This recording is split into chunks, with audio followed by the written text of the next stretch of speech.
Guys, it's day 22 of waking up at 5 a.m. for 336 days. So today went to school and basically did my work, my property work, and then did some math questions, just some reading of the math questions of the math manual basically, like because our teacher gave us a manual and that's where we practice our math and read some of the math questions or problems, because my test is actually tomorrow.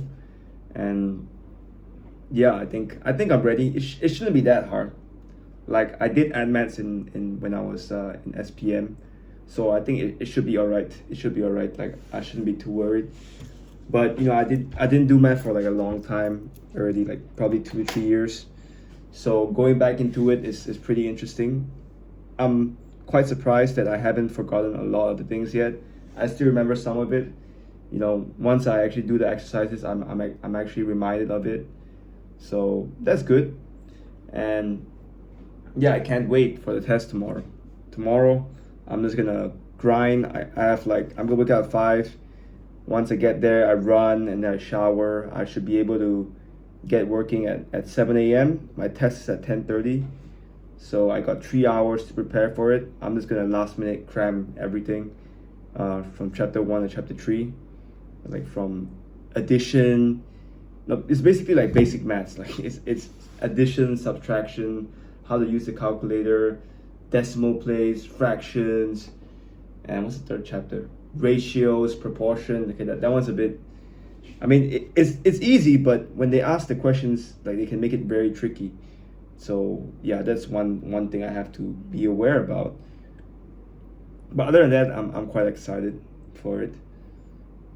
I'm quite excited for the math test tomorrow.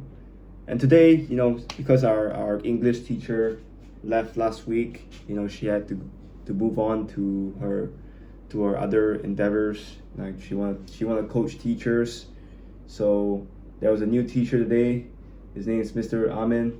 He seems like a cool guy. Like, not gonna lie, seems like a cool dude, chill dude.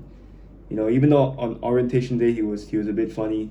This time he was he was funny too, but at least he was practical and a bit serious and like he's a balanced dude. Like he knows when to take things seriously and he knows when to joke around. So I think I like the kind of teachers. And I can't wait to have him to teach us whatever that he's gonna teach us. And today he got us to introduce ourselves again, like this time with more questions. And then there was a Padlet, like he wanted us to fill in like a Padlet form with our pictures, our names, our IG handles, our hobbies, fun fact about ourselves. What else? Yes. Basically like an introduction of yourself, and then everybody has to post it on Padlet so everybody else can see. I mean, which is kind of funny. Like I know a lot of people wouldn't want to do it. I don't want to do it sometimes too, but at least he's trying to make things interesting and to keep people engaged. I would rather have this teacher than like a boring teacher that just like follows everything by the book. This guy, he follows the book, but he also has some street smart in him that makes the class interesting and that makes people want to listen to what he's saying. So that's really important skill as well, and I think he clearly has it. So I'm excited to see how this semester will unfold with him around. And what else today? Economics, in microeconomics class today. It was a good class. Now I talked to a girl.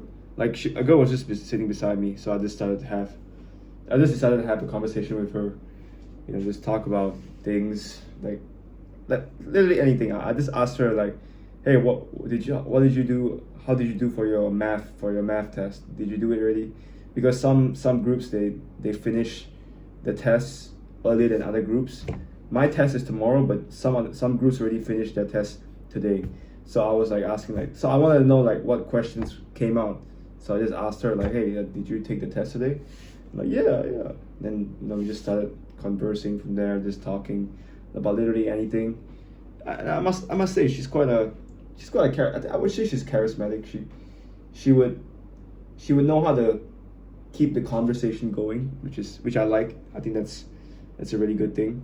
It's a really good plus, and yeah, it was really overall very friendly. But the surprising thing about her, she looked like 19, 20 years old, but she was only 16, man. She's turning 17 this year in September, which is kind of crazy. But yeah, I would say she's quite mature, and she's cool. We talked for like 5 minutes. That's it. But it was good. It was good to know her. I'll see her around soon.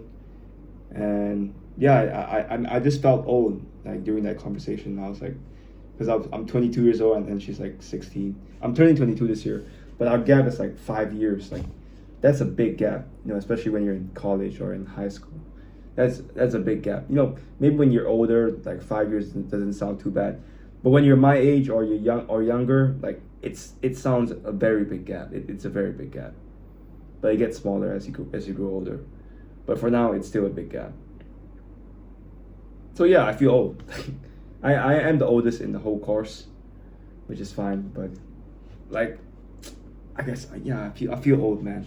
I feel old. I don't know if that's a good thing. But when I'm with them, when I'm with my classmates, I feel young. I feel young again for some reason. I'm like, damn. I'm actually with them. Like, they don't treat me any differently. They treat me how I want to be treated, just like a normal person studying in class. And I miss that feeling. I must say, that's one of the best things about going back to college is it's just being a student again. It's just people treating you like classmates. Teachers chill, and just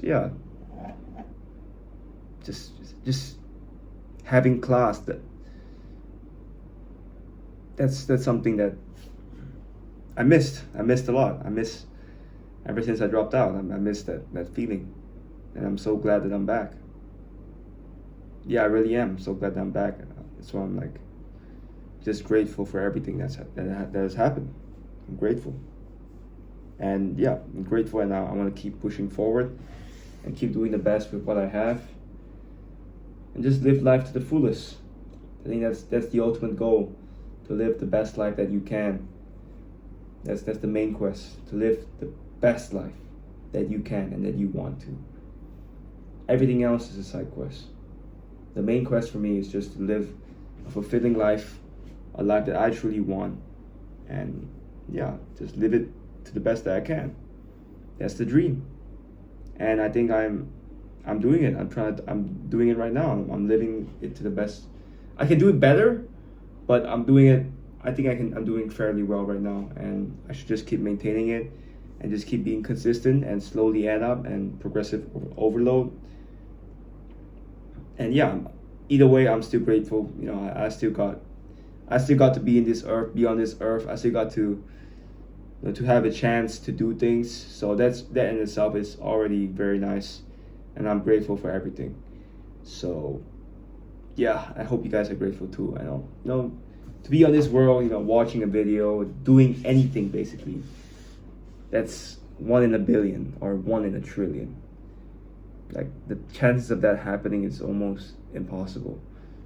That's why I try to be grateful for every single day, even though there's so many reasons to be not grateful for life. I find ways to be grateful, because there's no reason for me to be ungrateful. There's no reason for me to be unhappy. That there really is no good reason, because there's so many other people that have it worse than me, and if I'm not grateful for what I have, that's just an insult to them. So yeah, yeah, I think it's my duty, it's my obligation to live life to the fullest. I think that's the most important thing. Yeah, that's it for today. See you guys tomorrow. Peace.